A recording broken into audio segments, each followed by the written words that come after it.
አካባቢ ጋር ካሉ ሰዎች ጋር በተሻለ መንገድ ኮኔክት እንዳደረግ እንድግባባ ያገዘኝን አንድ ትልቅ ምስጢር ነው ሼር የማድረጋችሁ ለእናንተ። እናንተም አፕላይ የምታደርጉት ከሆነ የእናንተንም ግንኙነት ድራማቲካሊ ማስተካከል ይችላል።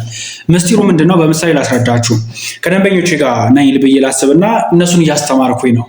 ስለኔ አይደለም የምጨነቀው። አብዛኛውን ጊዜ አለባበስህን የተቹት ይሆን፣ አነጋገርህን፣ የምታስተምርበትን መንገድ፣ እውቀትህን ኖ አይደለም። በእያንዳንዱ ሴሽን ልክና አሁን እናንተ እንደማስተምረው ማለት ነው ቁጭ ብዬ እያስተማርኳቸው ያሉት ደንበኞቼ ምን አይነት ነገር ሊወስዱ ይችላሉ፣ እንዴት የተሻለ ቫልዩ አድ ላረግላቸው እችላለሁ።